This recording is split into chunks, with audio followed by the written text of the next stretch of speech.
Olá a todos, bom gente, eu vim aqui fazer mais um vídeo sobre dificuldades da Bíblia, Antigo Testamento. Se Deus transformou toda a água do Egito em sangue, aonde então os magos conseguiram água natural para fazer o mesmo feito que Moisés fez? E uma outra coisa, aonde eles arrumaram então água para sobreviver? Porque sabemos hoje que não podemos ficar muito tempo sem água. Mas aonde eles arrumaram essas águas se toda a água do Egito se transformou em sangue? Então você está no canal Escavando as Escrituras da série Dificuldades Bíblicas. Depois da vinheta, vou explicar o que aconteceu.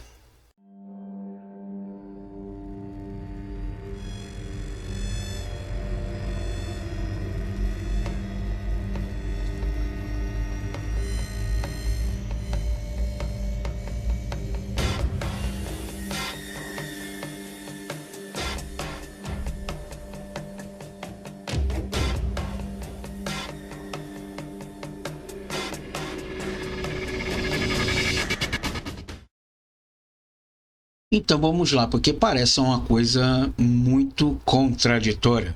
Se Moisés transformou toda a água em sangue, onde os magos conseguiram água para realizar esse mesmo prodígio, né? E aonde eles arrumaram água, então, para dar continuidade à sua vida diária, como tomar banho, fazer comida, até mesmo se alimentar de água, porque o corpo necessita de água. Então, Êxodo capítulo 7, verso de número 20, afirma que toda a água do rio se tornou em sangue, por meio de Moisés. Mas logo em seguida, no verso 22, o texto diz que os magos do Egito realizaram o mesmo feito, que seria impossível se de fato Moisés tivesse transformado toda a água em sangue. Então, eu acho que há alguma contradição aí, ou como já vimos aí, o livro, a Torá, vamos dizer assim, né? Não foi especificamente escrita por Moisés, alguém escreveu e colocou o nome dele. Escrever um livro não é tão fácil assim, principalmente hoje. Imagine na época que não tinha os recursos que temos hoje. Mas então, como explicar então isso aí? Então, primeiro deve-se observar que o termo toda não precisa ser entendido como um sentido absoluto. Eu tenho um vídeo anterior falando exatamente sobre isso aí, entendeu? Mas tendo o sentido popular de a maior parte, ok? Como assim a maior parte? Vamos lá. Se toda a água do Egito tivesse sido transformada em sangue, mesmo assim a Bíblia não estaria em contradição. Por quê? Vamos lá. Em pleno século XXI, hoje, você tem água de fontes naturais, que são as cachoeiras, os rios, os lagos, né? Vamos dizer que essas águas sejam contaminadas. Vamos dar um exemplo aqui da mesma que está acontecendo agora aqui no livro de Êxodo, ok? Muito bem. Então, quer dizer então que toda a água ficou contaminada. Mas então como é que você vai beber água? Como é que você vai tomar banho? Como é que você vai fazer comida? Muito simples. Simples como 2 mais 2 são 4. E as reservas de água que você tem em casa? As cisternas, as caixas d'água. Então, quando diz aqui que toda a água do Egito foi contaminada, possivelmente essa água que foi ali contaminada, talvez seriam a água das fontes naturais, dos rios, dos lagos. Poderia ser as fontes de águas de uma cisterna. Pode ter sido alguma caixa d'água, vamos dizer assim, em português claro. Então, Faraó poderia ter pego água em outro lugar. Muito simples. Então, às vezes a gente faz um rodeio danado sobre as escrituras, mas não paramos para entender como essas contradições, ou seja lá, essas contradições, chegaram a esse nível. Então é impossível nós pensarmos de uma maneira racional. Nós precisamos ler de uma maneira irracional e pensar de uma maneira irracional. É o mais fácil que nós temos. Olha, a Bíblia está em contradição. Mas parar para pensar, para ver o que realmente aconteceu, isso ninguém quer fazer. Então, além disso, não é dito que Moisés tenha transformado toda a água em sangue, mas somente toda a água do rio. Em Êxodo capítulo 7, verso 20, está bem claro isso aí.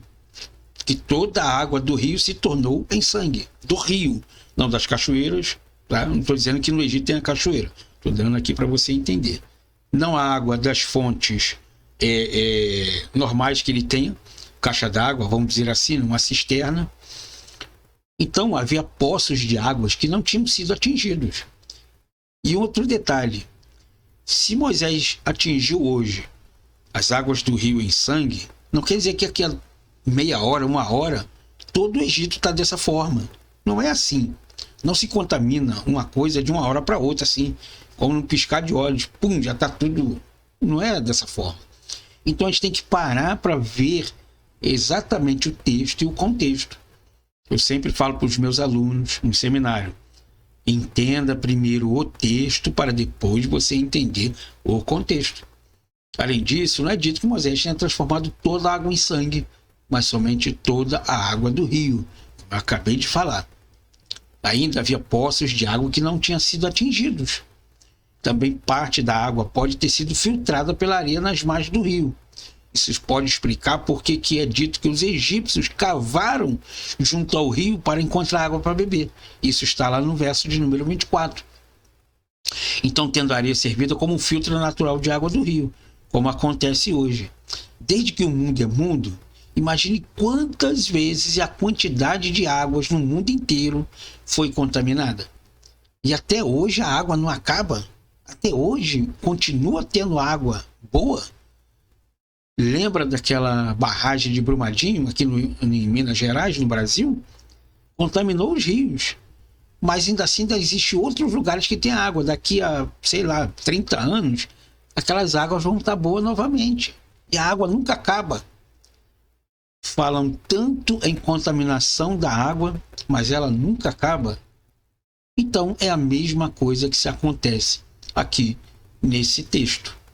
Quando diz que toda a água do rio se tornou em sangue, existia outros reservatórios. E estamos falando das pragas do Egito, não estamos falando das pragas da Palestina, de Israel. Então eles poderiam ter importado águas de outros lugares.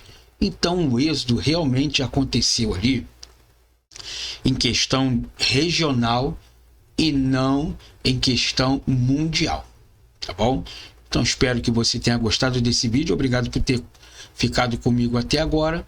Espero também que você tenha entendido realmente de que a palavra de Deus, para você entender ela dentro do seu contexto, primeiro eu tenho que entender o texto para depois conhecer o contexto. É como um livro, que para mim entender a história, eu tenho que entender como ele se inicia, como ele está se baseando, para que eu possa entender aonde ele vai chegar até o final dessa história. Tá bom? Eu sou o professor André Marcelino e agradeço você pela sua atenção.